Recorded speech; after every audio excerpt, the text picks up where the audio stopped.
A vague disclaimer is no one's friend. This podcast will look at episodes in relation to Buffy and Angel as a whole, and therefore contains spoilers for the entirety of both series. If you haven't seen all of Buffy the Vampire Slayer and Angel the series, go and watch them before you listen to this. Remember, you've been warned. The hardest thing in this world is to live in it. That's why there's us, champions. We live as though the world were as it should be, to show it what it can be. The Earth is definitely doomed. It's Tuesday, so it must be time to return to the Hellmouth. We're going through the Buffyverse episode by episode and a look back at Joss Whedon's iconic shows. I'm Emcee, and I'm here with... It's Andie. This is David. It's Jan. And we have reached the end, guys. Season 2. Becoming Part 2, Episode 22. Yeah. It was written and directed by Joss Whedon and originally aired May 19th, 1998. And oh my god, this episode. Oh, God. Oh, man. Let me tell you a little side story here real quick. I had cable in my dorm. They had a great special where it was like $10, $12 a month. Not for any HBOs and stuff, but just, enough to... The basic cable, basically. Basic cable. And so this was on WGN. Because not every market had a WB dedicated channel yet. So the first episode, Becoming Part 1, aired like May 9th or something. Whatever it was like right during May 12th. Right kind of during finals week, kind of. It was sort of like as we were wrapping up finals or dead week or whatever. And then I moved out of my dorm and went back to Albuquerque. My parents would not get cable. My parents didn't have cable until 10 years ago or something, when they couldn't get terrestrial channels after the digital switchover. So I had to wait 3 months to see this. Oh no. And I couldn't, oh my God. And I couldn't find a copy, and I didn't know what I was going to do. And the new season was going to start. So we stayed in this guy for like a hot minute, only for a hot minute, because he came out like 6 months later or whatever. But he's like, oh no, I totally taped that episode. And because I didn't have cable, he would give them to me 6 episodes at a time. And I would binge them 6 episodes at a time, waiting for the next tape to arrive. So without this guy, I would not have kept up with Buffy. And then we finally got a WB channel. I looked it up on the internet when we got that WB channel, and it was March. So I had from August or September, when the show started over again with Anne, to March until I had actual real-time access to Buffy again. Oh my gosh! It was crushing to me that I did not get to see Becoming Part 2. Admit it, that was the whole reason you dated that guy, was So, yeah, the start of this episode, this is like one of the things that there's very little I can criticize about this episode, because even the things that I can criticize is just like, I don't care, this episode's so good.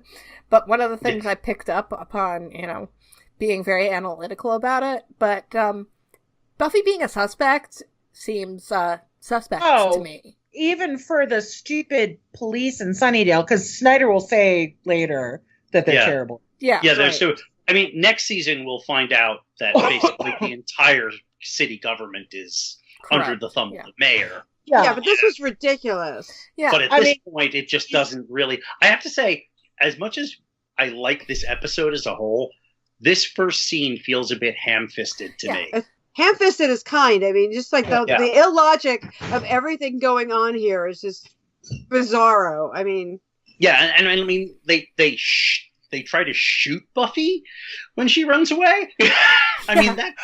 She's 17 years old. That's not standard police procedure, even in Sunnydale, right? She's a minor, unless she is on some kind of watch list, right? Which she probably is because of the mayor. Yeah, she's obviously showing concern for Kendra and Xander. So she does not. Why would they think she's the murderer? She doesn't have any weapons on her, and the first thing a cop is supposed to do when somebody runs away isn't shoot at them; it's run after them. Because that cop doesn't even try to run after Buffy; she just immediately goes into shooting stance. Yeah. Oh no! And you would think, I'm sorry, I'm going to get political, but only slightly. White teenager just got accused of killing a black teenager. Not the other way around. Why are they trying to shoot Buffy's back? Ooh. Just saying. Yeah. But it's not only that, they find her standing over the body. She's clearly distraught. There's no weapons, etc. And instead of saying, like, what happened, they're, like, immediately assuming she's the perpetrator. Yeah. Like, the whole thing makes no sense. It really this is entirely a plot. This is entirely plot setup. Yeah. And there is no logic to it. It's just we have to put this in place, and that's what we're doing. And what makes it even more egregious is the fact that there's still a manhunt for Buffy in the next scene when she's gone to the hospital and Xander is awake. He has been, he's had his arm bandaged and everything, and there are police there. So presumably they've questioned Xander, and he could have said, yeah, that blonde chick that you guys are chasing after, my friend, and was not one of the people that attacked us. Mm-hmm. Yeah. Because like, spoiler. Obviously, we know Buffy is no longer wanted for murder by the 3rd season. So, right. And the only way that they could have figured out that she's not the murderer would be from the testimony of Giles, Xander, and Willow. But I don't.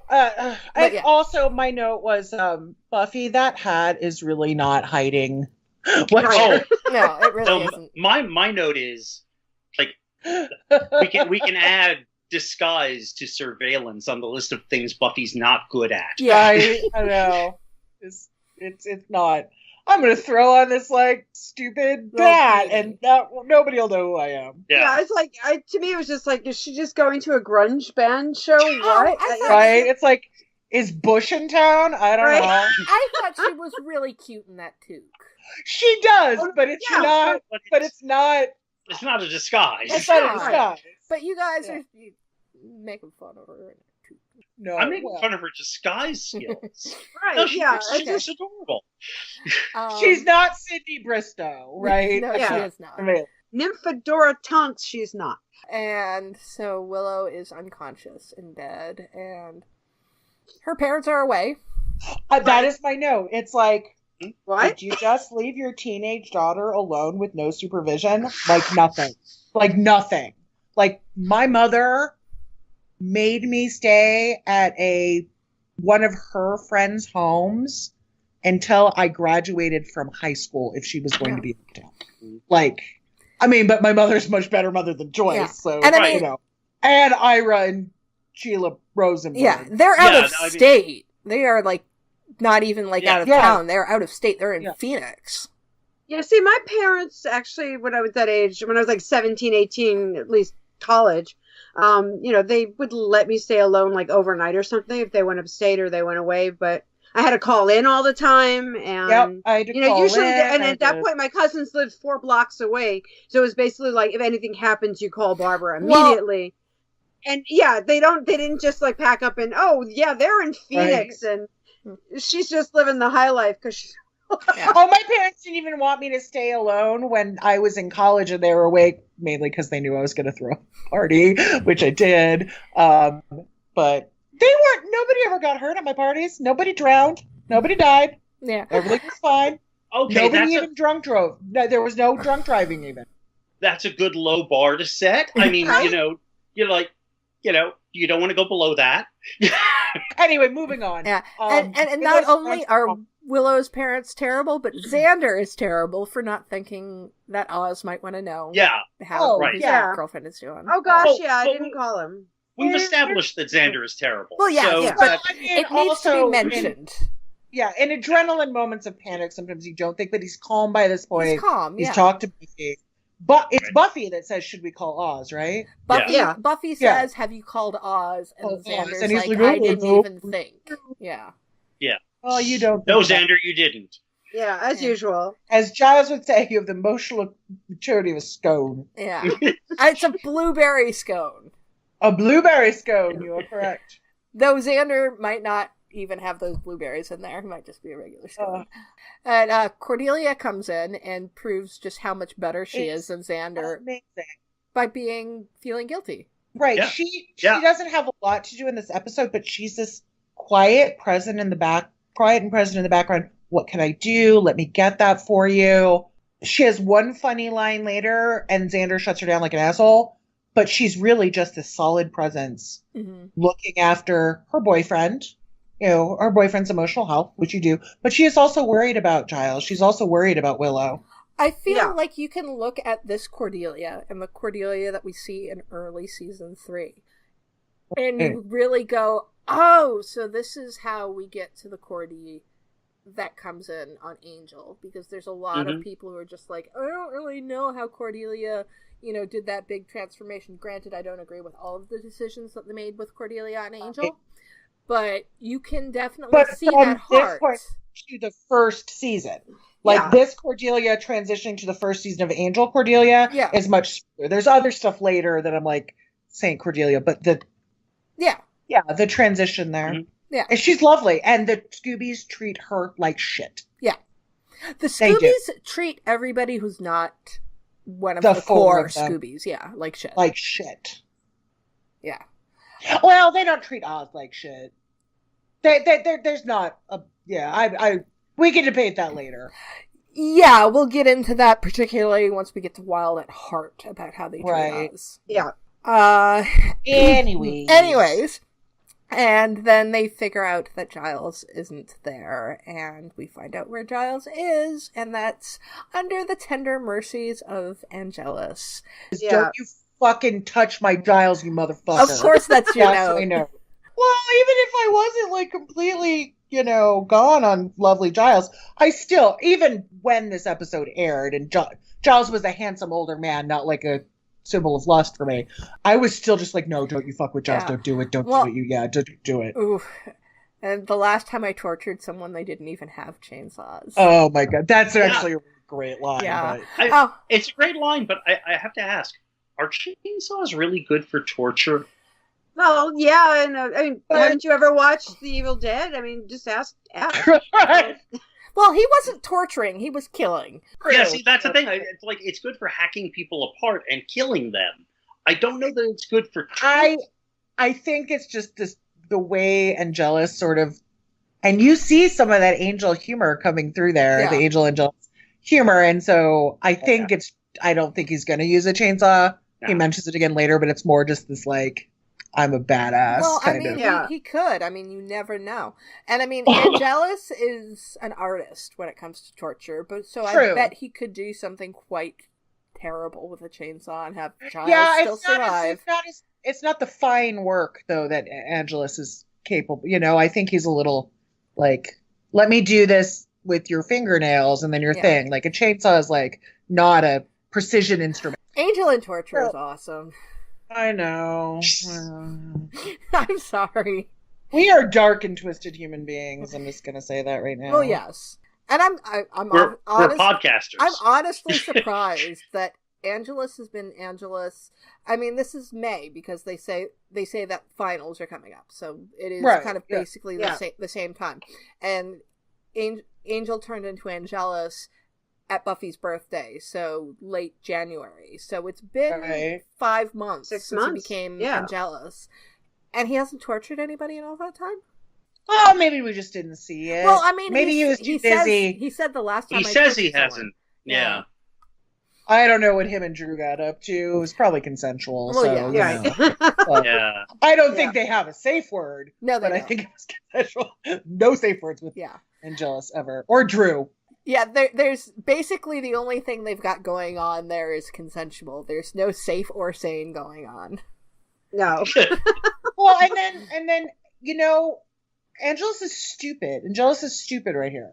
This is not the torture, and we'll see it by the end of the episode. This is not the kind of thing that's going to get to Giles. Yeah, it's going to hurt. He's going to hate it. It's going to be bad. Giles is a fucking badass. Giles will die before. Yeah, Giles will die before he. Well, because the thing is, it's like Giles is going to die no matter what, because the Cathla is going to open, and then he'll end up going into the demon dimension. And I'm sorry, Giles is a badass, but do you think he can survive Kortoth? And yes, it's Kortoth. No, I think you do a little better. But in terms of just methods of torture, this is not the one to use on Giles, because he's gonna fight to protect things and not give things away. So that's why they have to go. But it's just like the small scene with Giles and Angel, and then we go to Joyce talking to the police, and Joyce, I'm going to say this much less coming up, but Joyce, you're terrible. You're awful. Yep. Because Buffy, she thinks Buffy might be at Willow's, and she just doesn't even, like, bat an eyelash about maybe she stayed over. It's like, well, why didn't you check to see if Buffy is at the Rosenbergs? And by the way, the Rosenbergs aren't fucking home. They're not even home. Yeah, I mean, I think it's actually, it's shitty writing.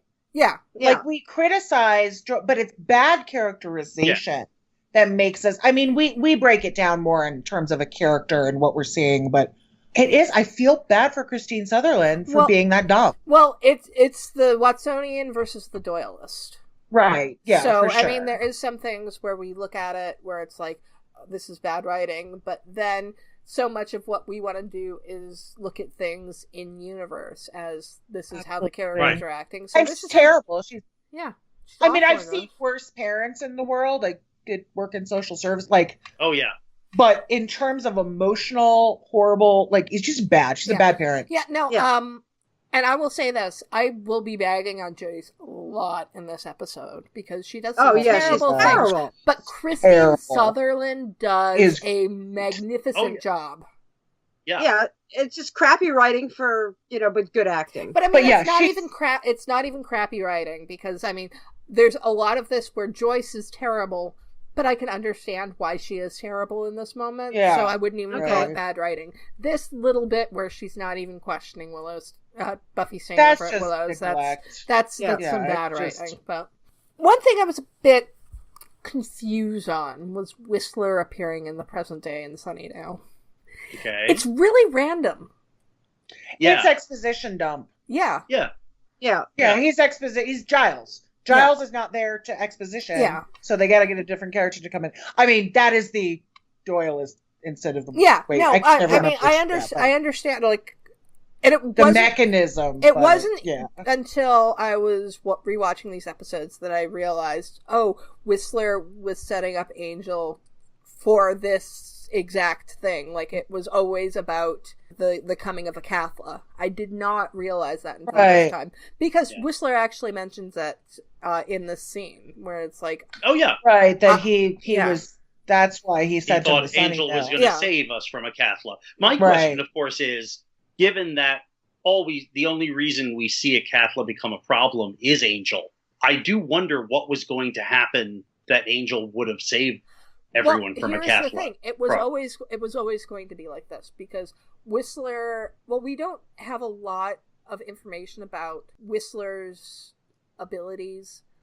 Let's just say that Whistler's abilities are like Doyle's because obviously there's supposed to be a parallel between the two characters because they were supposed to be the same character. So Whistler has visions and he has to interpret the visions based on the little bits he gets. So he's able to get the little bit about a Cathla going to be arising, and he gets a little bit about having to get Angel. And he does not realize exactly what all of this means. Mm-hmm. So basically he was just wrong. Yes, he was wrong. Okay. I would assume that if we're getting into predestination and fate, which Buffy does deal with, that the thing with a Cathla always had to happen, like it was a predestined thing.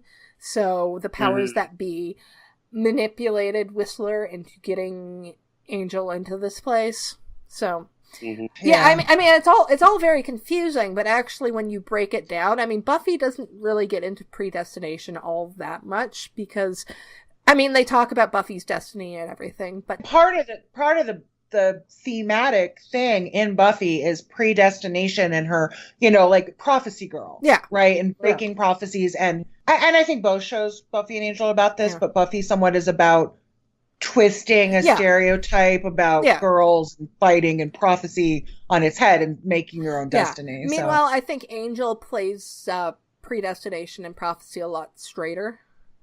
Yeah, for sure. And this is actually one of the first signs of it. And I think a lot of Becoming is setting up Angel as a series because actually right after this episode aired, they actually announced that Angel was going to get his own show. Oh, right, yeah. So, I mean, that took the wind out of everybody's sails with that whole ending scene where it's like, by the way. Right, well, and I see, now, again, I was on the internet, but I was trying not to look up Buffy stuff. Yeah. Because I wanted to see the episode, and yeah, so I'm sure that did blow it out of the water. Like, he's obviously alive. It really did, because I was on the internet at the time, and I heard all of this stuff. Oh, Angel's getting his own show. I actually thought they were going to be starting it in season 3, so I was very confused why Angel's sticking around for the whole season. But moving on from that, I wanted to talk about Whistler's spiel to Buffy. Like, yes. You always, in the end, you're always by yourself. Yeah. Right. And I guess it sounds really poignant at the time, and I remember it feeling a very poignant moment. But now I'm like, Buffy takes that a little too much to heart for the rest of her freaking life, actually. Yeah. I don't know what's going in the comics right now, but like that, it becomes her mission statement, right? That I have to do this alone. Yeah. And we find that when they work together, they are able to figure, like, if you look at the season 3 finale, that is all about working together and not being alone. But in other season finales, season 5, for instance, it's going to be, it goes back and forth, but it's just, Buffy internalized that message as such a young person that it really fucked her up. I think that has always been a part of Buffy's personality. I think Whistler is not even trying to teach Buffy that. He's just pointing it out. Because, I mean, but the way she externalizes it is... Because, I mean, if you look at Buffy and Prophecy Girl, Giles is like, we're going to figure out how to do this, and she knocks him out and is like, I'm going to go to the Master all on my own. And this is the tragedy of the Slayer. The tragedy of the Slayer is that it's one girl alone, and this is why that girl ends up dying when she's 16, 17, 18. She dies very young because she's always on her own. Buffy's only able to buck that trend because of her friends. Because she should have died in Prophecy Girl, but Xander brings her back. She would have died in The Gift, but then Willow brings her back. And if you look at most of the seasons, the reason why Buffy's able to get out of the ultimate problem she has is because of this core support system that she has. That's what sets her apart from every other Slayer, is that she does have this group. And it'll come up more once we get into Faith and we see how much of a different Slayer she is. Yeah, my point was just that it was like it's just, I felt bad for Buffy as a human being and as an adult for internalizing that message so much. And they all need therapy, man. Because they all internalize in these really unhealthy ways, but which I will point out because that's what I do. And I totally get all your points. Well, we move on from Buffy meeting with Whistler into her walking the streets, and Spike coming in with "Hello, Cutie" and a million fanfics were written. That is the moment where a million freaking... That is it. That's exactly where it started. And that is where it started for me. Yeah. And because Sarah and James have like piles more chemistry in those small lines than in my opinion, this is not everybody's opinion, and you can argue, like, I'm fully willing to hear your opinion, that she ever had with David Boreanaz. Like, yeah, I'm sorry. That was my Spuffy moment. Yeah, no, I mean, I know that there were people who were shipping it before this. I know there was lots of faux, but that "Hello, Cutie," once they start working together, so many people turned. It was like, because I remember after I finally saw this episode, I read a lot of Spike Meets Buffy and LA fics. They were dark, though. The whole thing during the era was like when Angel says, "And you have to love her in order to kill her." Yeah. Right? You have to love this girl. Right? He does say that. What episode does he say that in? He says... It's one of the Stocky episodes where he's talking to her. Really? Angel in a Stocky episode. Oh. Well, that narrows it down. Yeah. You have to kill this girl, you have to love her. And a lot of the fic at that time... Yeah. I mean, I think that carried over into the Buffy fandom a little bit. Yeah. Where it was all like, Spike is trying to kill Buffy, but he ends up loving her. You know, it's just like, it's sort of, that was a big theme at the time. So yeah. Anyway, yeah, a million fanfics were built from this moment. Yes, and it will keep going forever and ever and ever. This is the moment. But in terms of the actual scene, it's the pretty scene, great. The scene is great. The scene is great. Spike stealing the cigarettes off the unconscious cop. Yes. I just really love that. Yes. And also, like, James is great. James is such a and Spike's character will go a totally different way in other seasons, but right now he's a delight. This is peak Spike. I was gonna say that was never exactly what I was David. gonna say. It's like we talked about peak Buffy, but this is peak Spike. It is. Yeah. Because this delicious. Yeah, this is Spike when he's still evil, but he's willing to do good because it fits what he wants. It's not even that he wants to. Yeah, do good. It's just wants, you know. Well, He doesn't go ahead, Dan. He just wants to do what serves him. Yeah. Oh, sure. It's all self-serving nonsense. Yeah, I love him. He does say, I want to save the world. He wants to do, I won't say he wants to do good. He wants to do less evil. Yes. Yeah. He's definitely the less At least evil. different evil. Yeah. Well, and then you can compare and contrast Spike's wants in the world to Angelus's. Yeah. And they're very different because they're very different people / vampires. Yeah, well, because this is what I have said about, while we can debate till the end of time, Spike versus Angel, but Spike versus Angelus, Spike is a better person than Angelus is any day of the week. Oh, yeah. Yeah. Because, and on top of everything else, I mean, I think part of Spike's motivation, as he'll say, is that he's in love with Drew. So he's just like, he's actually romantic. So on top of like wanting to do good, it's self-serving, but it's also because he loves this woman and he wants to be with this woman. I don't think Angelus loves anybody other than Angelus. Yeah. Well, you remember when, you know, in the when they meet the judge talks about how Drew and Spike have this thing of humanity on them. Yeah. Yeah. Whereas Angelus is just nothing there. He's pure evil. Angel admits himself in on his own show with Darla, that Darla showed him things that he never could have imagined, that but never ever did she make him happy. Right. And and also he's called out by James that he never loved Darla. So I mean, they were together for like 100 years or something, and they were. Angelus doesn't love. He was never in love with her. Yeah. If something happened to Drusilla, Angelus would shrug and just move on. Angelus doesn't care about anyone, and in this, he's trying to destroy the world for shits and giggles. Yeah. Mm-hmm. And right, Spike, that's true. And he's very nihilistic, and that's not Spike. And Spike, I think the whole thing with the judge, which is another destroy the world and humanity stuff, he does it because that's what Drew wants. Yeah. And if Drew, I mean, Spike is very easily led. We know this by his emotion.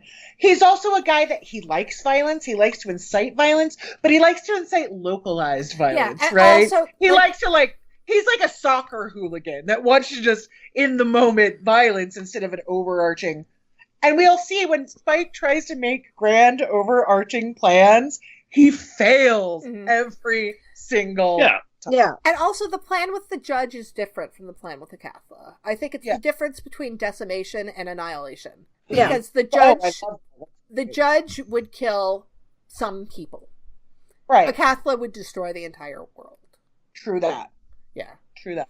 And actually, I believe Angel and Spike fight about this in The Girl in Question. They fight about the fact that Angel tries to... Because Angel says, I stopped a Cathla, and Spike says, Buffy stabbed you with the sword, and I helped her. That's my point. Right, because I actually love in season 5 of Angel, like they have they're so fun together. Yeah.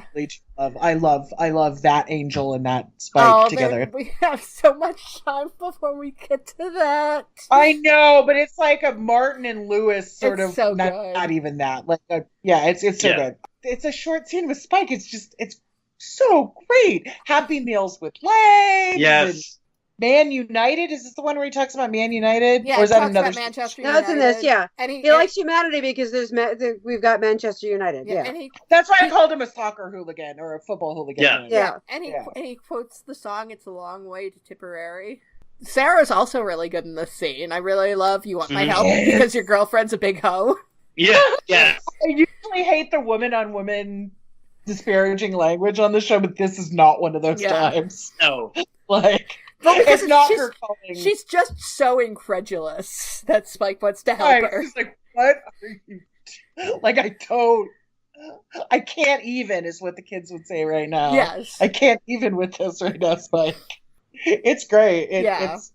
I love the scene. Yeah, no, I mean, I noticed, like, for the first little bit of this episode, we were having trouble getting into it. We had a lot of little nitpicks, but as soon as Spike comes into it, then we're all like, oh my god, this is the best episode! This is Spike, and James is just, he's so good.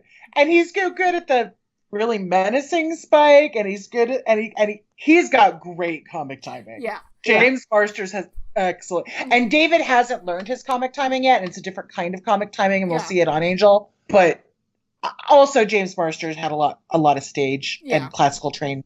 He was classically trained actor, and so there's a lot of different technique there. Not that David Boreanaz is bad. It's a different kind of education. He was having a learning curve.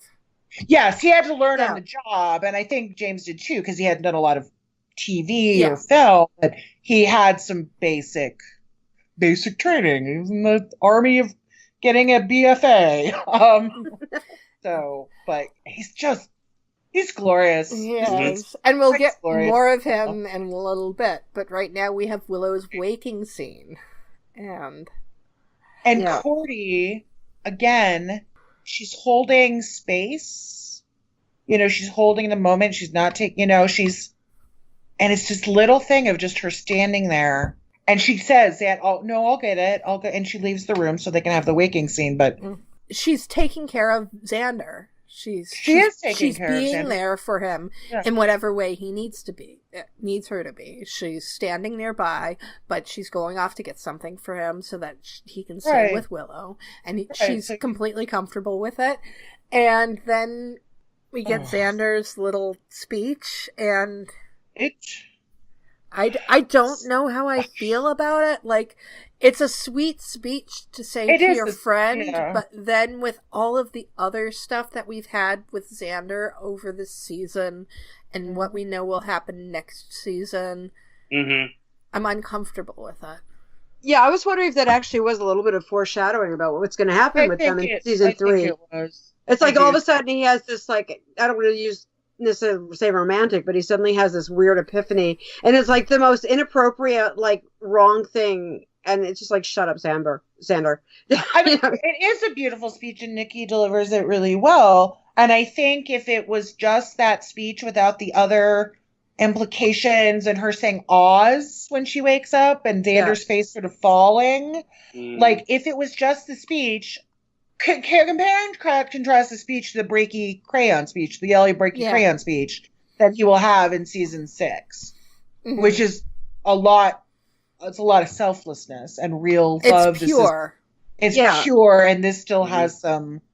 And do they know they were renewed by this point? I don't know. Yeah, because they're talking about the spinoff, right? Yeah. So they know they're renewed. So Joss is dropping some because this episode's all Joss. Yeah, he's dropping the foreshadowing, and you'll see that with the line with the mayor. He is. It's a setup. It's a setup for what will happen. The terribleness. Yeah, that will happen next season. I remember when I was first watching this and Xander giving him a speech, just going, no! But then totally calming down when Willow just starts saying Oz. Yeah. And I'm just like, yes, that's all she's thinking about. I know.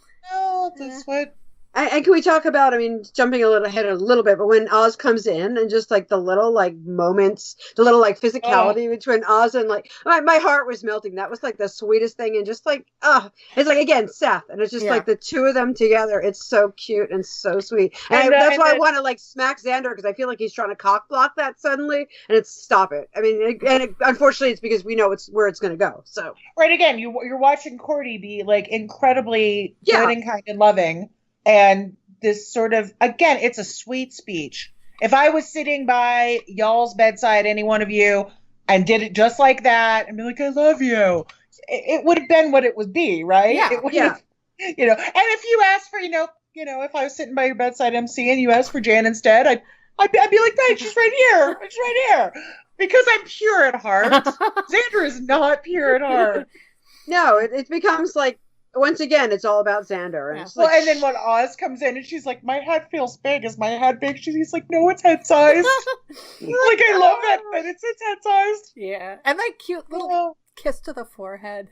Yeah, that's what I'm saying. There's just like all these like tiny little like all these little Oz things and Oz and Willow things that just make me happy. And it's like, Xander, stop it. You're peeing on this. Go away. It's like Cordy is just being so selfless and good for Cordy, and it's like he's like completely ignoring her again. So I am on the fence about that. That's the whole speech, and it is the speech in and of itself. I think you're right. I think the speech in and of itself is fine. Yeah. The problem with the speech is what we know that surrounds it. Yeah. I mean, I remember the first time seeing this, I was like, because in the moment, the first time you see this episode. And the build up to it, especially for me, you're just living in the moment and not thinking about the stuff.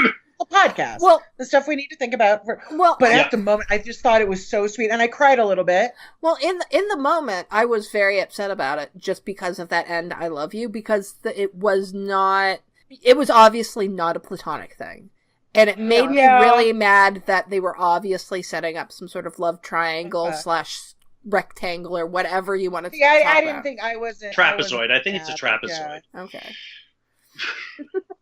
In the moment I was sort of like, that was really sweet, and I don't know, but now, see, that's the thing. I think you could fall on either side of that, but I think because of what surrounds it, we kind of have to go with, this isn't good. Mm-hmm. Yeah. And it's just the last moment, really.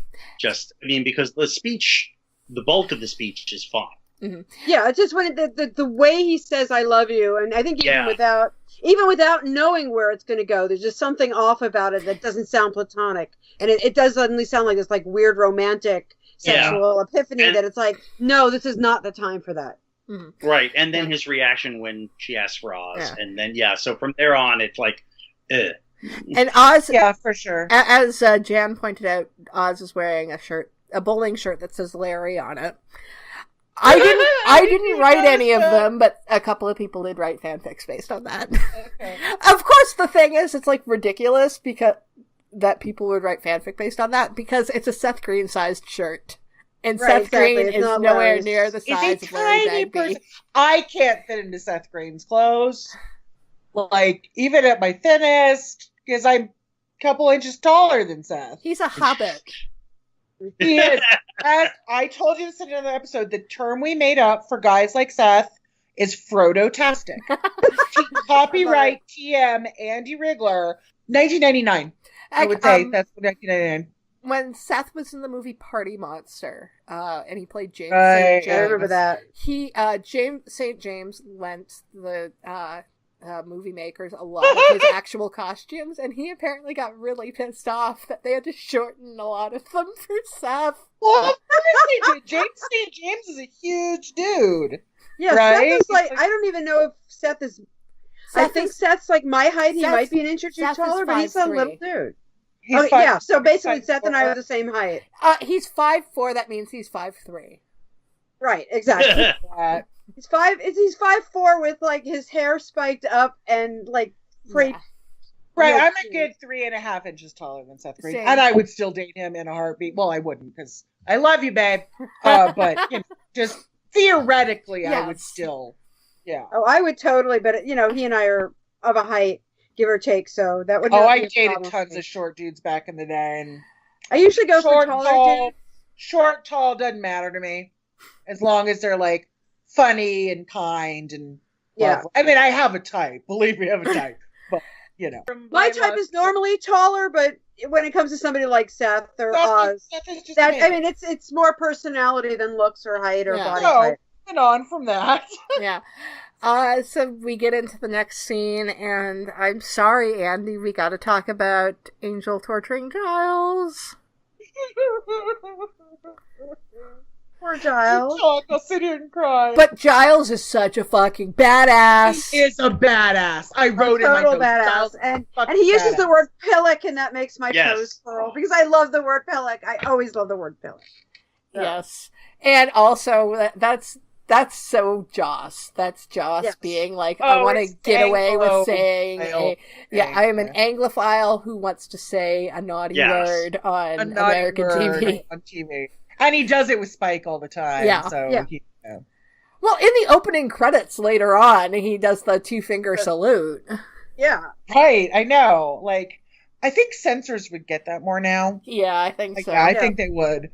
Back then, not so much. So not so much, but I'm like, I knew what it was, but same.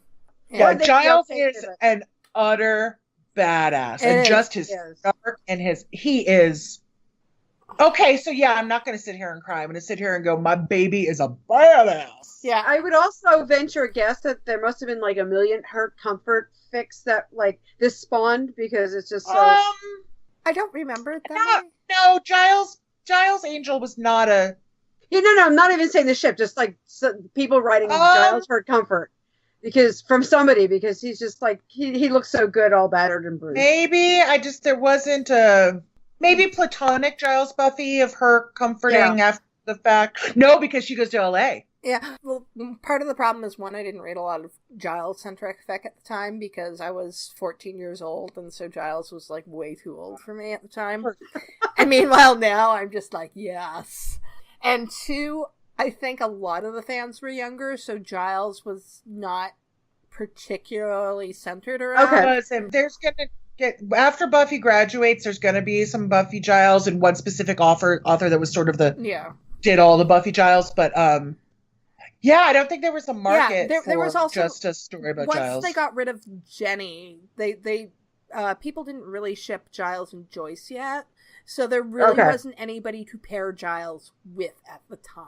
Yeah, that makes sense. I would like to see a slice of life fic where Willow and Xander all go try to cheer him up, and while they're working together during the summer that Buffy's gone. But there was no market for that particular. I would write a real person fic, Giles/you fic about me comforting Abby and her. But it's just like one of those things where in other fandoms it's like if there's any hurt comfort, there's like any like torture or whatever in a scene, all of a sudden people write about that character, not necessarily in that scenario, but it suddenly becomes like there's suddenly all this fan art and all this other and then this character goes through this again and somebody there might be today, but there wasn't in 1990s. I think I was just curious because like I said, I was not really into the fic. And Buffy really has so much opportunity for wump fic, so it's but I mean, like, this scene with Giles is actually very short because it's basically like, I'm torturing you, I'm not giving you anything, and then we get into oh my god Spike and Buffy coming up to Buffy's house like, I'm in a band, a rock band. Yes. And then and Spike, the way James delivers this line, I sing. Like, I just love the delivery and well I sing. And it's just like off it's great. Like, I played the triangle.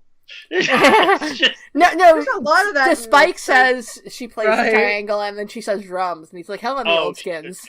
Yeah. And then, well, I sing. Yeah. Wasn't, just out of curiosity, wasn't James in a band at one point? Or? He still is. Yeah, he still is. Same band. Yeah. I think it's the whole reason why he goes to conventions, so that his band can have an excuse to play. I'm sorry, I was not shading Ghost in the Robot. It is Ghost in the Robot, isn't it? Yeah, that sounds right. Yeah. So I have to ask, hasn't Buffy learned her lesson about inviting vampires into her home?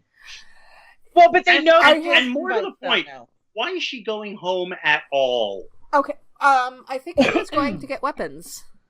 If I remember Yeah, correctly. she's starting to get weapons. She said, we need to get inside at the end of that last scene. Yeah. We need to get inside because the cops are looking But when for she her. first winds up, like at the end of the last scene with Buffy and Spike, she's like, let's go inside. We have to talk. But why are you going home where the cops are going to be looking for you? I'm going to ignore that and focus on the fact, like, why she invites Spike into her home is because they now have the de-invitation spell. So she can de-invite him at any time. And actually the thing is, Spike, this is the first time that Spike comes into Buffy's home, obviously. And this invitation will not be disinvoked until Crush. Yes, that is true. Yeah. That is very... And Spike doesn't really try anything at Buffy's house He much. does... Ish. It's not like Angelus, though. Well, like the kind of... no. I mean, he doesn't do things like... Basically, what happens is in Lover's Walk, he comes to Buffy's house, and he does like he ends up having hot chocolate with Joyce. Oh my god, which is the best. I know. Yeah. And then he does the threatening of Joyce, like behind her back. Just to basically, because he's taunting Angel. Right. Yeah. So he's not actually... He's not going to hurt Joyce. So yeah, he never really tries to do anything at Buffy's house. Scene with him and Joyce here is just amazing. Yeah. Well, priceless. Yeah. Before we get into that, we do have Joyce finding out. Right. Joyce finds out. Joyce knows about Buffy being a vampire slayer. Let's not talk about Normal again. Yes, we're not going to do it. We're not going to touch it. Not going to do it. So was Joss trying to do a heavy-handed metaphor for parents kicking out gay teens? Because I always felt like that. Yes. It's not a very good metaphor because Buffy is... No, but besides what happens in the comics later, Buffy is not. No. It's very clear that that's what they're doing. Yeah, I mean, you can't say, have you tried not being a slayer? Yeah, for sure. Yeah. But it feels so heavy-handed again. It is very heavy-handed. Yeah. It's from a non-queer person trying to write a metaphor. Yeah. And frankly, he's probably read a lot of X-Men comics. Yeah. He loves the X-Men. Yeah, he's all... Buffy's based on Kitty Pryde. Right. That was where the initial idea for Buffy came from. Which I did not know, but I'm not surprised. Yeah. I mean, he's your typical, like, comics fan of that age who was in love with Kitty Pryde. Well, I mean, I'm in love with Kitty Pryde, so So basically, that kind of describes me. I mean, Joss and I are basically the same age, and we're comics fans. And I mean, I actually, like back in the day, I didn't have a huge thing for Kitty, like when she was younger. Now she's amazing. Yeah, she's great now, but like. Back at the time, I liked her. She was fine, but... She was also, back, because you and I are of an age, too, and I was reading X-Men in, like, the 80s. She was, like, a teenager. It's, like, kind of creepy again, because she was, like, 15, 16 in the comics at the time that he would have been reading them.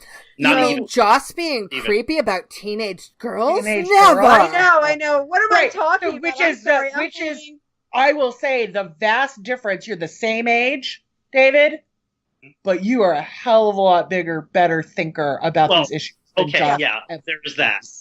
But Josh will go on to write an amazing run on Astonishing X-Men. Oh, his run on Astonishing is so great. Yeah.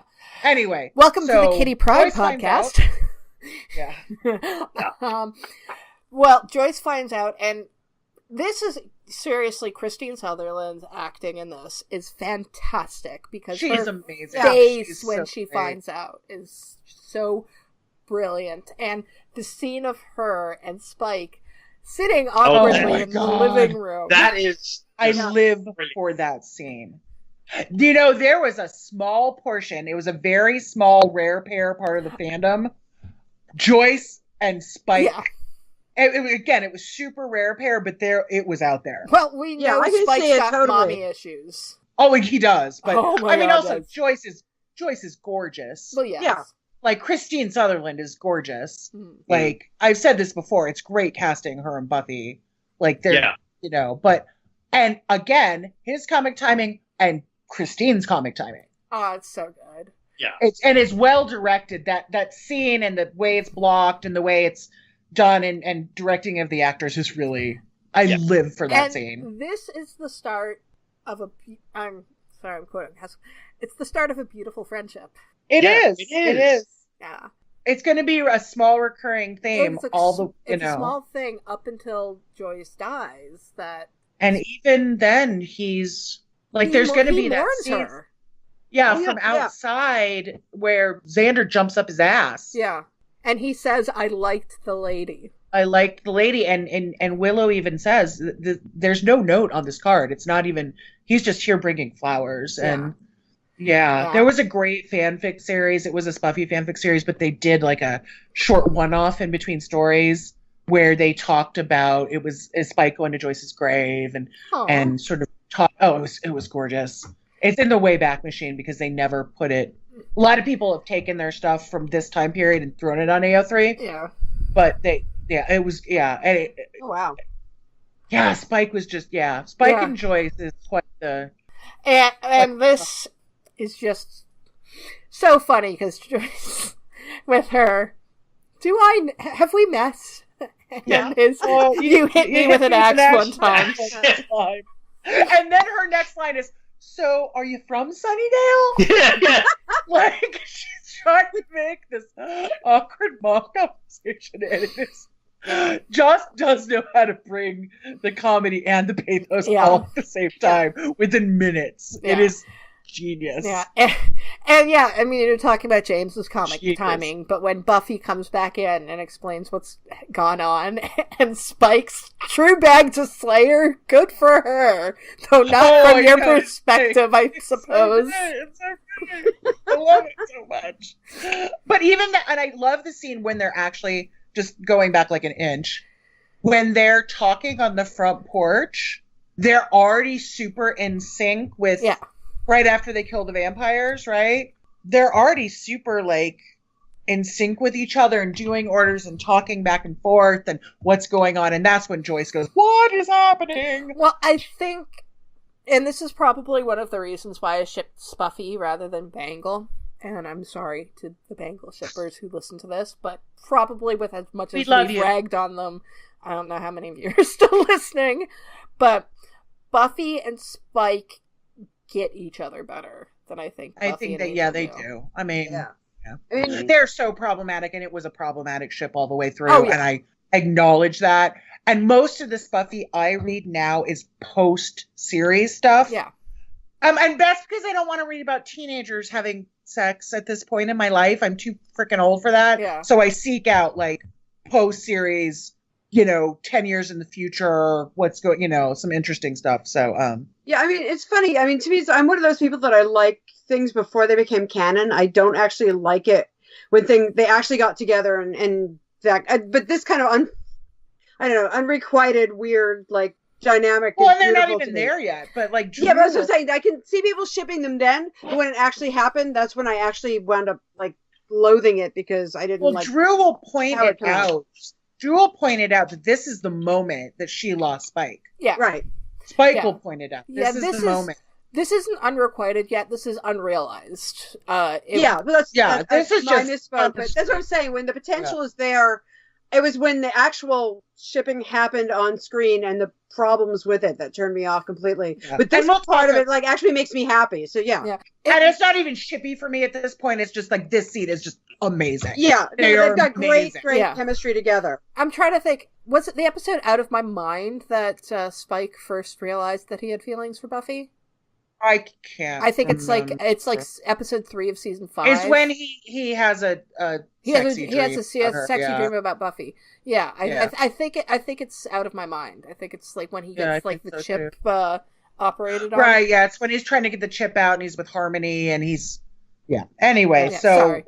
But in terms of Joy, like, I think we're moving on to where Joyce gets into it with Buffy. Yes, like Christine Sutherland is so good in this scene. Like, as much as Sarah I dislike, is so great too. They work so well off each other. They really do. It's such an aggressive scene, but you can tell how much they care about each other in it as well.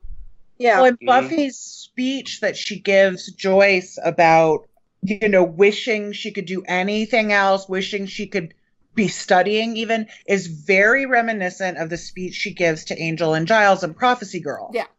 But it's a year older Buffy that is giving that speech.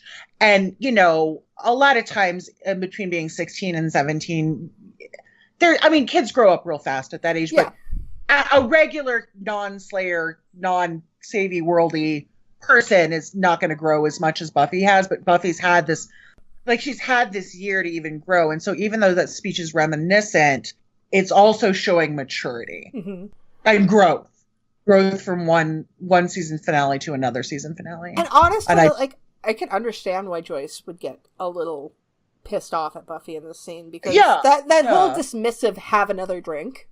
Oh, fuck, I would get mad at... And Joyce is even known to be one... We've never had an issue with Joyce's drinking. It's out of nowhere, that line. Yeah. Yeah.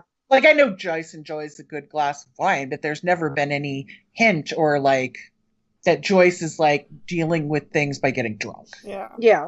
It's dismissive, actually. It is. Buffy is dismissing her mother, and honestly, Joyce has a reason to be upset at this point. When she gets into the whole, if you leave this house, don't even think about coming back, and Buffy leaves, you can see Joyce regretting it the moment that it happens. Immediately. Yeah. She's regretting right away. it immediately. Which is one of the reasons I think it bothers me later on that Buffy doesn't ever think that. I mean, and maybe it is parental things, but I mean, I've had fights with, when I was a kid, I had fights with my parents like that. And I always knew that if they would say that then, and once everybody cooled down a little bit, we sat down and we talked. And I think it bothers me that, to some extent, that Buffy takes it so cut and dried that this is how it's going to be. And I can't go home again. The trauma she goes through though before she... That's true. I mean, Buffy's been expelled from school. She thinks she's still wanted by the police for murder. Her mother has kicked her out of the house. She killed her boyfriend. She's absolutely traumatized. So yeah, I mean, she's suffering from PTSD at this point. Majorly. Yeah, and she's not thinking straight. But it's one of those things where we know. I think we as an audience should know that Joyce doesn't mean it completely. She's not that awful, apparently. We will get more into this 3 weeks from now when we talk about Dead Man's Party. When we do Anne. Right, yeah. Well, I mean, but yeah, I mean, you can see the regret on Joyce's face, played by Christine so beautifully. Yeah. And also, I mean, I was thinking, and this will come up later, when Joyce finds the note from Buffy, she's expected Buffy to come home. Yeah. Because she does have that regret, but she thinks Buffy will come back. So, but we'll get into that more later.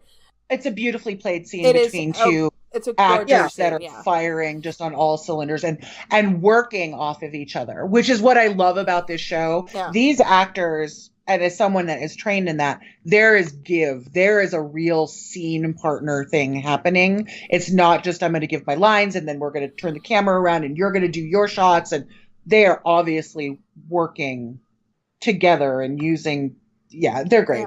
This is the first time we've really had I mean, maybe except for School Hard, that we've had any character evolution for Joyce. Yeah. Yeah. It's something that absolutely needed to happen, because it was gotten so stale having Joyce not understand what goes on in Buffy's life. So we really needed to have her find out about Buffy's life as a Slayer. And obviously it does not go well at this point, but it will lead into some very nice stuff in season 3 and season 5. Yeah. Joyce gets a lot of redemption. Yeah. After Dead Man's Party, I'm all aboard the Joyce train. I love her a lot. And we get into the next scene where Willow wants to do the spell again, and the biggest thing that I have about this scene is that Oz is so cute. And the biggest thing I have about this is Cordy shows some of her Cordelia-like personality. Yeah. And it's small. It's a small... And Xander's like, don't. It's like he's like that dog whisperer guy, and he's like, I'm snapping into the microphone right now, and when the Caesar guy taps at the dogs, and he does that with lots of his girlfriends. Yeah, their inherent when they show their inherent personality and their sort of sass and whatever. He just shuts him right down. And I get they need to have a serious discussion about what they're doing and the plans, but he's just awful to Cordy in that moment, and I hate him for it. If you don't like girls without tact, why do you date girls without tact, Xander? You date every girl you date has no tact. Even Willow, when they're messing around together, Willow often sometimes does not have any tact. Yeah, like it's his toxic masculinity. Yeah. Moving on. And oh, Willow, you have no common sense is actually what I wrote down too. Well, yeah, she wants to try the spell again. We've talked about it. But Oz is just like, this is all making the kind of sense that's not. But he goes along with it, and he kisses Willow's hand, and it's just adorable. I know. Yeah. That's a squeeful moment. Oh, Oz. And we get more torture now. We get more torture, and it's Giles' tutu line. Yes. Because he's like, you have to do it in a tutu. And I'm just like, oh my God, I love you, dude. Yeah. I freaking love you, Giles. Yeah. I love him. And this is just not my hormonal Tony Head thing talk. Giles. No, honestly, like, if I had deep, dark secrets, I would want Giles to keep them, because, that's Fort Knox. He's he is amazing. Yeah. But then they get to him in a totally different way here in a few scenes. Yeah. But then we just had Spike exacerbate the problem when he tells Drew to go in for it.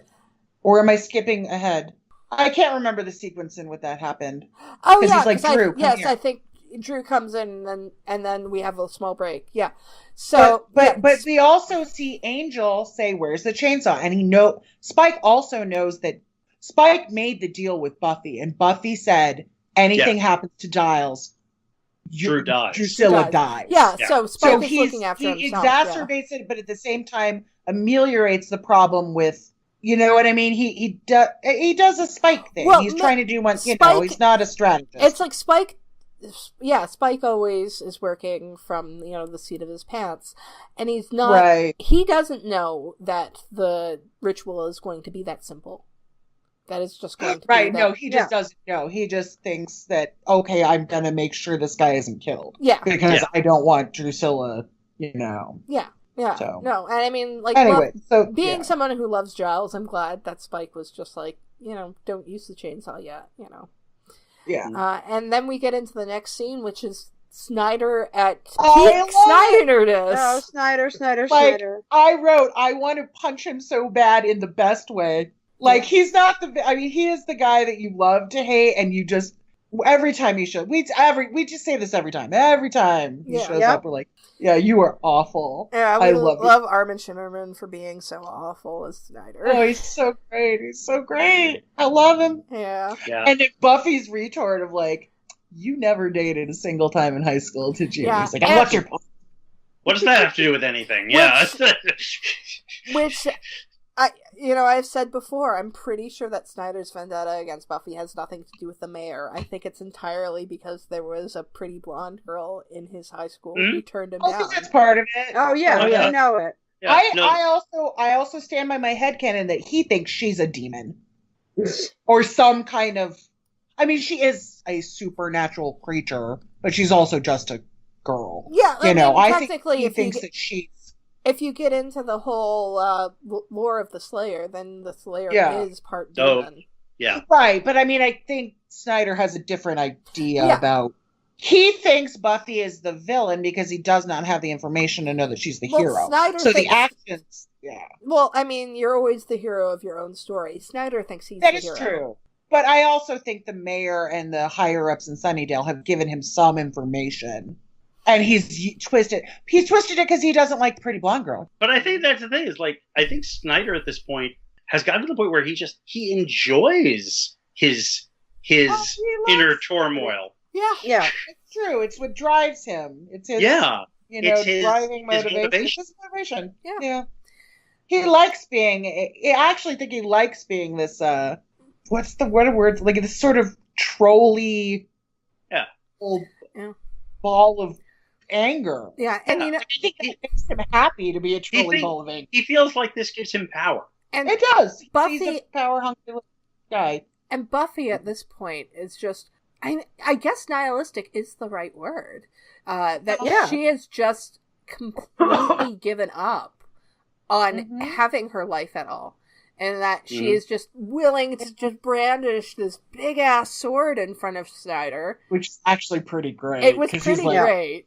But also it's really telling on how Buffy is just like, at this point already, she knows that her life is never going to be the same, that she has lost it. She's either thinking that she's going to die or that she's not going to be in Sunnydale anymore. Never finish school, you know, like, she's like, whatever, I don't fucking care. I gotta go save the world, and this is gonna suck, and her life is never the same again, but we get back to a balanced status quo next season. But, you know, at this point, she's like, okay. Giving up. She's basically got the mindset of Wishverse Buffy. Yeah. Go in, do the job, I don't fucking care. Yeah. And Giles gets tortured again in another way that tortures us too, because we see Jenny again. This is just heartbreaking. And this is the way to get to Giles, not Angelus's way. Yeah, with right. And poker chainsaws. Well, Drew is smarter than Angelus. I mean, Drew is a very smart person. Well, it's funny that, Andy, you mentioned before Angel's line of, to kill her, you have to love her.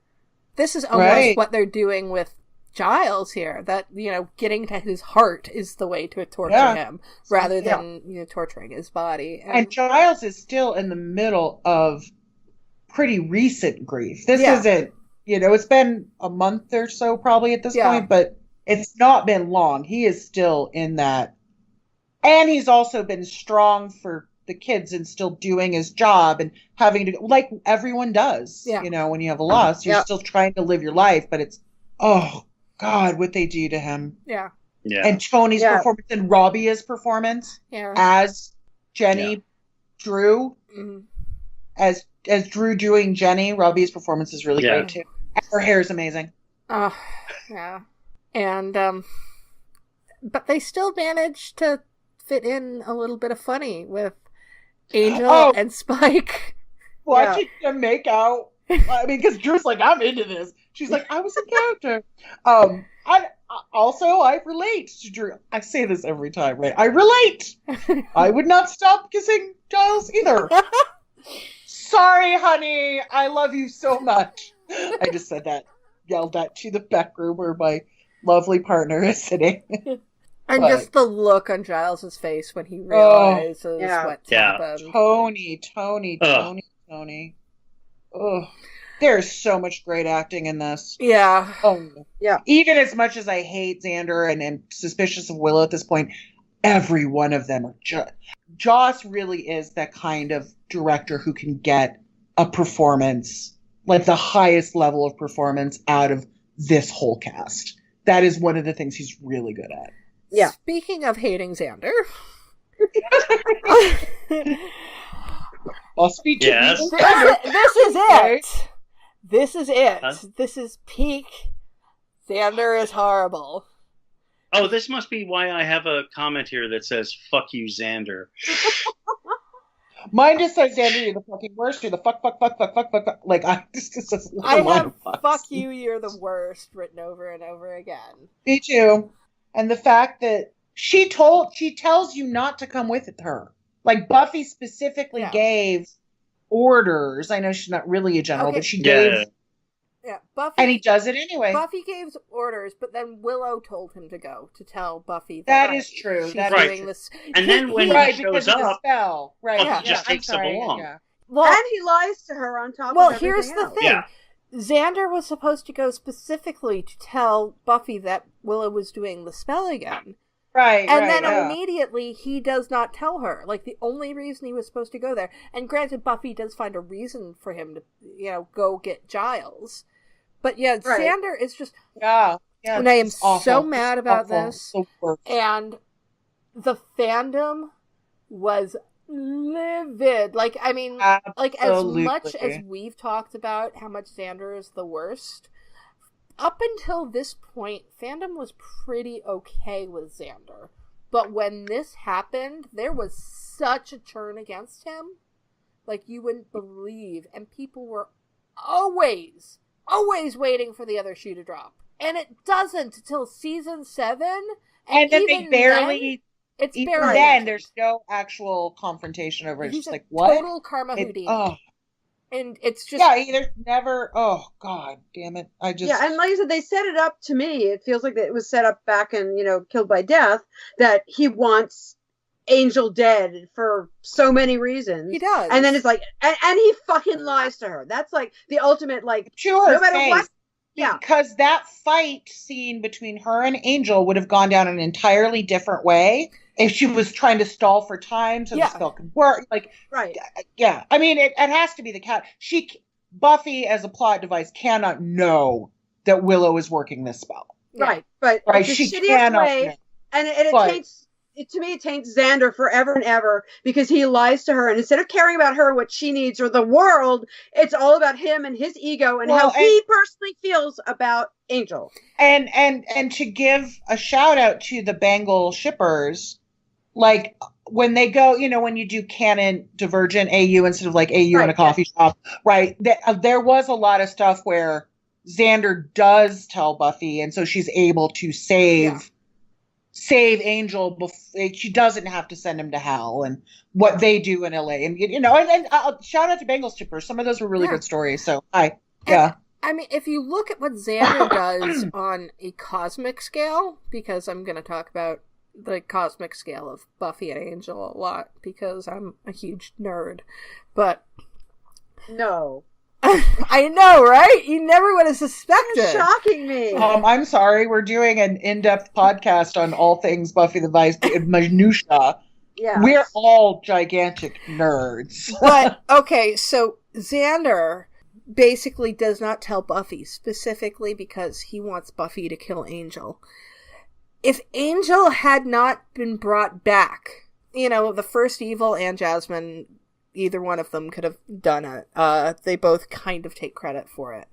But if they had not brought Angel back, it would have had catastrophic consequences upon the world. Oh my God, you're right. Because we see in Angel, just not having Cordelia, how much that affects the world. So Angel not being there, that's apocalyptic bad. It is right. No, it's absolutely. Now it makes me want somebody to write or to. It's a shame that they didn't do something like the Doctor Who episode Turn Left. I mean, it's a trope of just like the what if Angel had never been brought back. What if that is one of my very favorite Doctor Who episodes, by the way. It's a great Turn one. Left is. It's wonderful. Mm-hmm. Yeah, it's phenomenal. So I'm like, I'm sure somebody has or should have done, like, what if Angel had not been brought back? Well, how would that have affected the Buffyverse? I mean, like that is a very specific incident, but the Buffy episode I'm talking about with Cordelia not being there, it is basically Turn Left. It's is it called? Is it Birthday?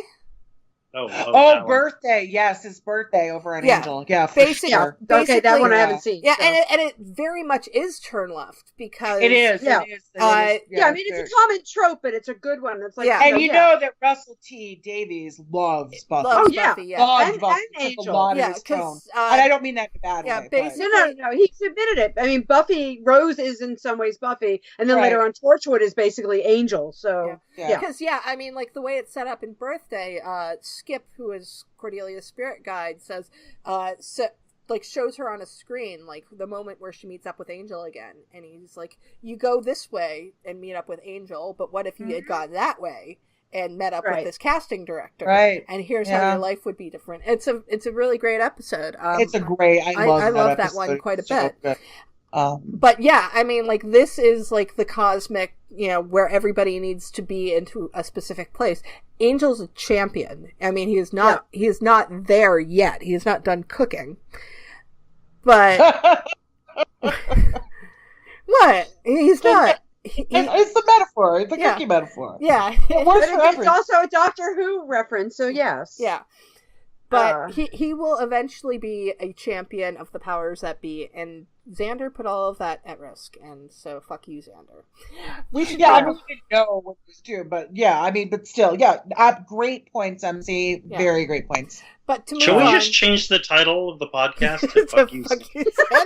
Fuck you, Xander. I feel like either that or it needs to end every single episode. I'm sorry. And where's the fuck you Xander moment of the podcast this week? You know, funnily enough, the podcast is actually rated clean on iTunes. Well, you know. Sorry, guys.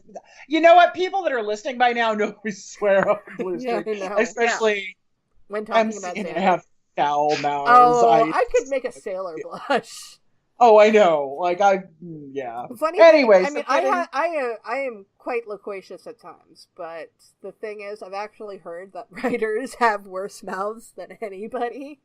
Well, I just have. I'm a sailor. I'm a New Yorker. That's my excuse. I love swearing. It's one of my very favorite things to do. Oh yeah.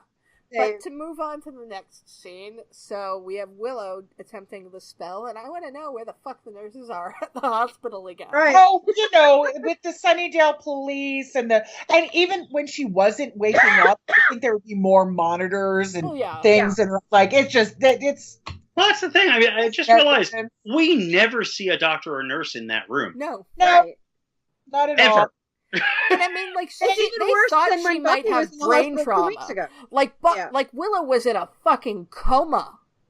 Yeah, she should be on like all sorts of monitors and IVs. You know, someday she's gonna wake up in a coma. Cordy said it was gonna be Giles, but it was Willow instead. She woke up. But seriously, there are no nurses. There are no fire alarms that are like reacting to these stinky ass herbs. I mean, the Doylist perspective is like they didn't want to have to cast more people and spend more money. I'm just saying, but it's so ridiculous. Ridiculous. Yeah, I mean, it's the worst town in America. Yeah, I mean, but they felt the need to put Willow in the hospital. Like they could have stopped the ritual in another way and not had Willow end up in the hospital, because it's not like Willow being in the hospital really spurred Buffy on any more than anything else would have. Because I mean, like, they killed Kendra, so I mean, and Buffy is concerned for Willow. She does come and but that is not like the driving point. So I mean, just the fact that they felt the need to put her in the hospital and then we're lighting candles and stinky herbs, I'm just like, it's ridiculous. Yeah, it's absolutely ridiculous. But like, girl, what are you doing? That's not the way you play that. And also, Oz says that he never took Latin in school, but it's Romanian. But no, is it Romanian? It's supposed to be. It is. Actually, the subtitles say in Romanian. Oh. Some of the it's like having some hearing problems. Like I can hear okay, but sometimes I don't understand. So I turn the subtitles on, and it actually says subtitles in Romanian. Yeah, because I mean, the thing is, Jenny put the curse through a translation program. But see, the way they are doing the ritual is that Oz is reading out the Romanian and then Willow is reading the English. And I don't understand how any of this works anyways. No, it doesn't make any sense. Magical, shooty, I-beam, magic. Yeah, I mean, if you think about it also, especially if he doesn't speak the language, whichever language it is, I'm thinking of like things like Ash vs. the Evil Dead, and it's like if you mispronounce a word in a ritual, something bad is going to happen. Yeah, exactly. It's like, Batu brought a necktie, yes. Necktie, don't know what you're saying. I mean, if you're reading it phonetically, okay, but otherwise, you could be summoning up, some kind of like snot demon from Dimension X rather than trying to replace his soul. You don't know what the hell you're doing. It's what they call on Buffy, and it's actually, they had a name for it with the staff, is applied phlebotinum. It's ridiculous. Buffy magic, I mean, I guess we're going to have to get used to it. At the time, with the cutting of the episode, the editing, where it was going back to what Buffy was doing, and then the spell and the fight scene, I was just like, right. And even watching it through this time, I knew it was ridiculous, but there was a moment when I stopped taking notes for a while, and then had to go back and watch it again to take notes, where I was just like, oh, I'm here. Editing wise and production wise, it's beautiful. It's just when you start to think of the illogic, it gets frustrating. Yeah, I mean, we do this because this is our job. We do this because we can. This is why people listen to us. They listen to us to nitpick and stuff.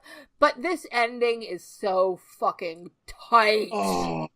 Yeah. Now I am going to nitpick the fight choreography because I'm sorry, and David Boreanaz' stunt double is really good at what he does.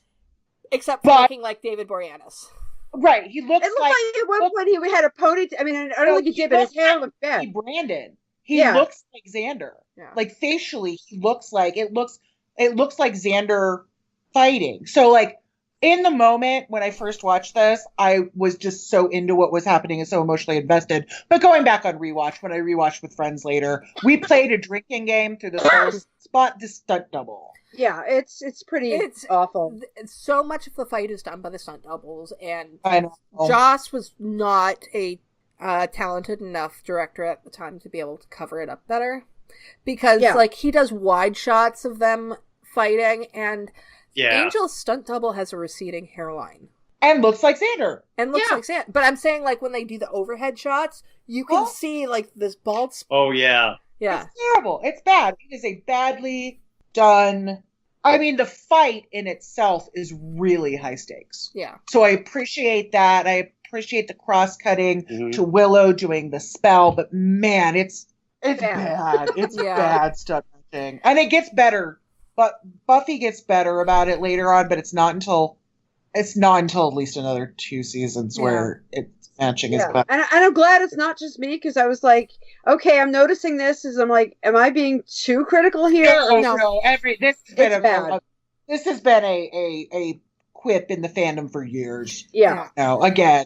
And but emotionally, it's still very effective. Yeah. And it was also really satisfying to see Spike get up and hit Angel just like. Oh, right. Oh, yeah. Right. Oh, that is really emotionally satisfying when he just. What exactly does Spike do to knock Drusilla out? Right. That he chokes her out, which is impossible because she doesn't need to breathe. Yeah. Right. Yeah. No, that's also ridiculous. Yeah. Well, this won't be the first time that they've screwed up vampire breathing. Right. So. And choking someone out or drowning them. Or even in this episode, because in the beginning of this episode when he's torturing Giles, Angel cleans Giles's glasses by breathing on them. Right. Yeah. Didn't even realize that. I didn't think of that, but yeah. Oh, I mean, it's now we're so into our shows and our minutia that there's entire Reddit, subreddits about this kind of stuff and what did this thing mean? And they hung this picture on the wall, like the stuff that went on with Westworld, where they picked apart I don't know if we weren't doing that as much. Also, because this is one of the very first shows that had that heavily serialized kind of storytelling. This show is so influential on what will come later in television. Yeah. Yep. So influential. Yeah. That and the X-Files, very influential. But oh my God, the breathing. So we've talked a little bit about Willow's step into magic, but this is fucking it. Yeah. This is it. This is and for years I headcanoned that Willow was possessed by the Caldrash woman. I was thinking about that. And not only that, but that she never quite went away. Yeah. Oh. Interesting. Yeah. And that actually would explain why Willow so quickly develops such skills with magic. And also, the Caldrash people don't seem to be really concerned about morality. Not particularly, no. No. But they're very into vengeance, which Willow totally That is. is such a... Oh, you should have written this show. 14-year-old you would have been... Well, except 14-year-old me did not think about this kind of shit. 34-year-old me does. But you've thought about it a little bit. 14-year-old you was still starting to get that I know this. I can just feel it. Actually, honestly, I was stalking you for all that time, looking in your window. Watching you sleep. Watching you sleep. Drawing stick figures, because that's about the artistic skill that I have. You are Angelus, and I claim my 5 pounds. Yeah. That's it. Well, it was all an elaborate ruse to meet you on Tumblr. Well, I mean, Fox is saying that Buffy is right for a reboot, so... Yeah, they've been talking about it on for a while, and I'm just like, shut up, go away. Well, I mean, here's the thing, like, doesn't need to be a reboot, it can be a sequel, call me, guys. One of the things that makes this episode, and this fight scene, like, because we bag on this fight scene about the stunt doubles... I will say I do love when Xander comes in to save Giles. Oh. And he's like, they're making me say that. And he's like, why would you want to see me? Good point. Let's get out of here. Yeah. But I do love that. The part That's great. that makes this everything, that just gels this and makes this one of the best episodes of the show is, no friends, no watcher or whatever, and it's like, take all that away and what's left, and Buffy catching the sword and just saying, me. That is when the tears start this time too. And I was taking notes for this podcast, and I started crying, and I've been sick a lot, and I think my partner was like, are you okay in there? You make sure you're not sick. No, it's just Buffy. I'm gonna start openly weeping. I didn't start crying until Full of Grace started. Oh my god, fuck you, Sarah McLachlan. Like, I can't hear that song without thinking about poor Buffy or sad dogs. Yes, I know what you're talking about, yes. The Sarah McLachlan commercials with the ASPCA sad dogs. And just as an aside, she did this also in Due South, and I'm blanking on the Veronica's Secret, I think it's called, and I've forgotten the name of the song, but it's the same damn thing. It's like, whenever you have like a heavy duty emotional, thing, bring in the Sarah McLachlan, especially in the 90s. It's damn Canadian bitch, shut up. Hey, watch it. Oh, I like Sarah McLachlan. Oh, I love her. But it's like, I don't like the fact that there's, she's the soundtrack. She was at Jensen Ackles' birthday party last weekend for some random reason. So weird trivia, but I do not care about Bangle. I have said this before. But oh my god, this ending. I don't ship it, but my love of Buffy herself and what she has to do is I'm gonna cry right would now. Have to be stone to not feel something in this scene. Oh, it's and let's talk about Christoph Beck. Oh, close your eyes. And close your eyes and the way that they edit that straight in a Full of Grace with the same tones and Christoph Beck's score there is that's what starts making me cry I'm crying right now. I'm sorry. It's like, I mean, like, we talk about on this podcast about episodes of Buffy, and we pull them apart. And I think sometimes that a lot of people might be like, oh, well, they don't really care about Buffy all of that much. And the thing is, no, we fucking love this. We love this show. This is an emotional touchstone of my entire life. Like, I've talked about how this show fucking saved my life. Yeah. And this is the reason why right here. Yeah. And this is also the reason why I have such a good friendship with my co-hosts. Right? And so this show means so fucking much to me. And Sarah, I'm going to cry. Sarah Michelle Gellar is brilliant and should have had every Emmy. Yeah. For every freaking season of the show. And it's just, I can't not cry. When I think about it, it's so powerful. That's the thing is, we pick stuff apart, but when the show really hits its mark, it's just amazing. Yeah. It's times like this that makes up for any nitpicking we do. Yeah. We nitpick because we love it. Yeah. Yes. And we're looking at it as a perspective of people that are much older than we were when we, watched it when it came out. Yeah. So there's stuff. You can love something so deeply and dearly and understand its problematic elements. Yeah. Yeah. There's many shows out there that I love. I understand why they're problematic, but in the moment of watching them and experiencing what the characters' journeys are, I don't care about the problem. I'm just there with them, and I'm always there with Buffy. Yeah. Always there with my girl. Yeah. She means just so much to me, and Sarah's incredible, and Christoph Beck, and Sarah McLachlan and the sad dogs, and Buffy's overalls of shame, and then there's and her baggy clothes, and she's walking down and Willow is like, she'll be back in a while. And we've also, let's give some props. Like, we've given a lot of props to him for the second half of the season, but David Boreanaz, the way he was able to turn on a dime from Angelus to a confused Angel.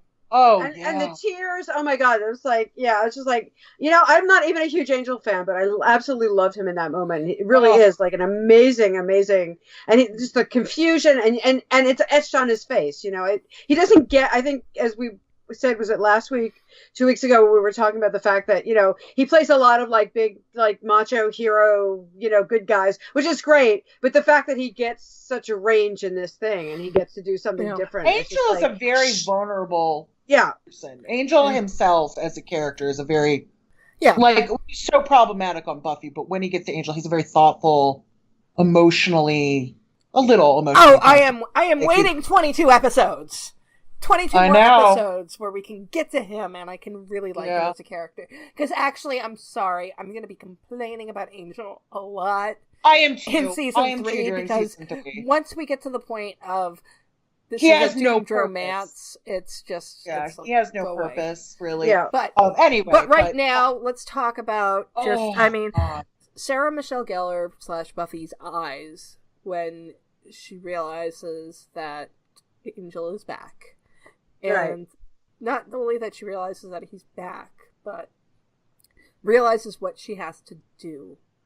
It just all of the emotions just play across her face, and it's fucking brilliant, beautiful, and it's heartbreaking.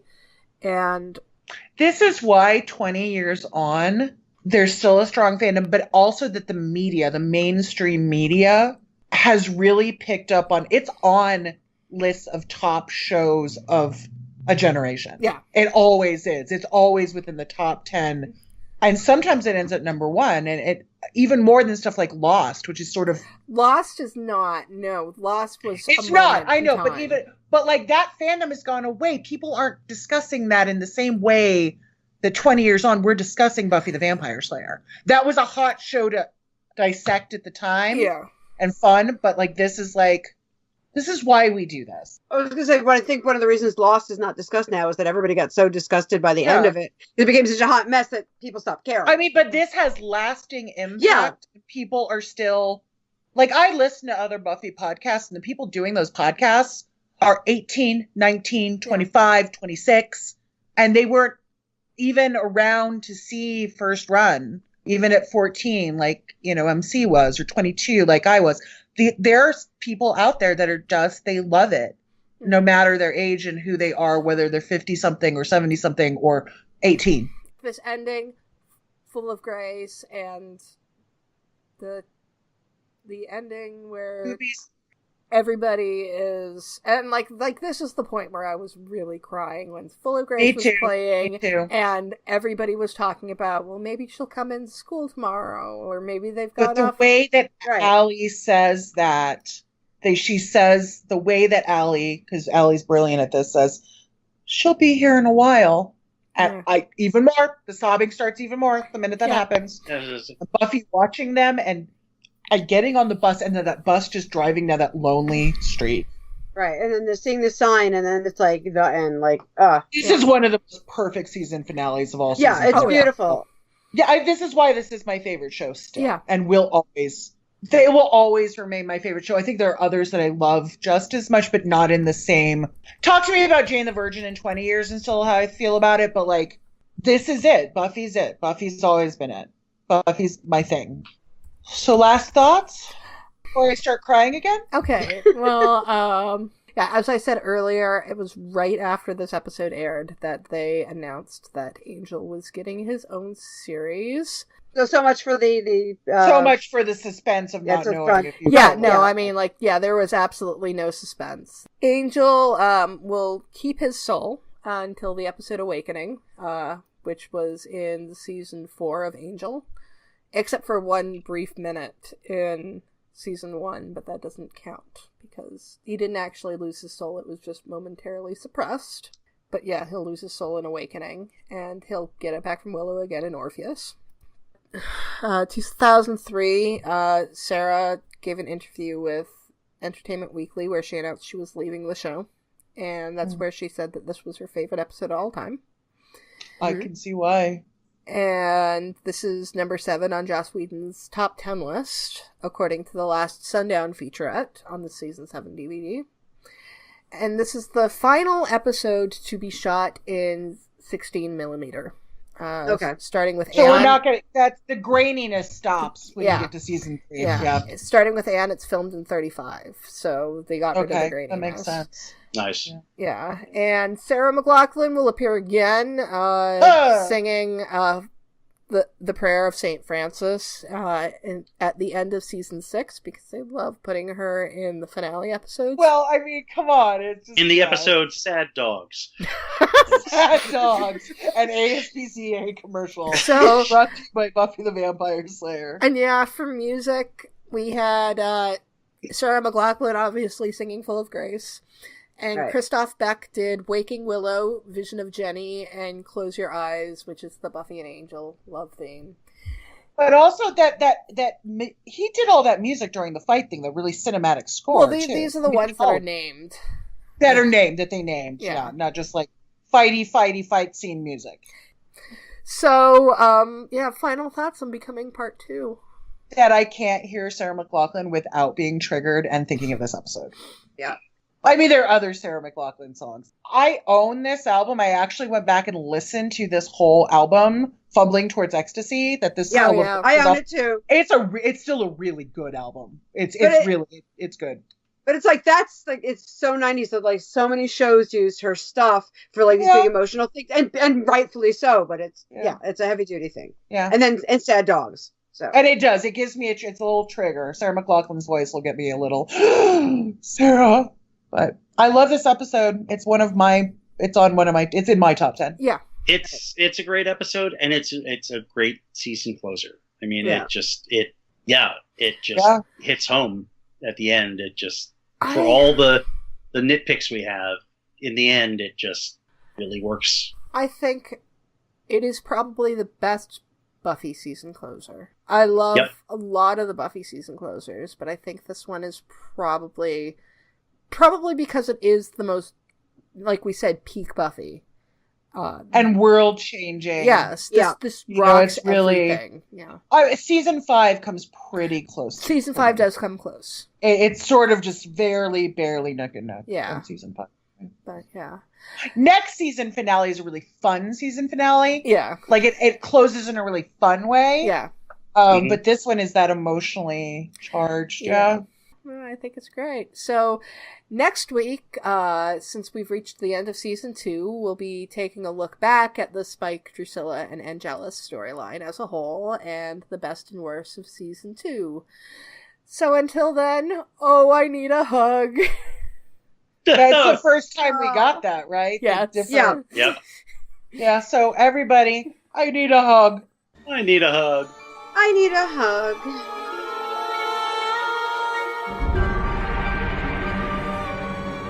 We'd like to thank everyone who downloaded the podcast, and an extra special thanks to everyone who shared, liked, and subscribed on social media.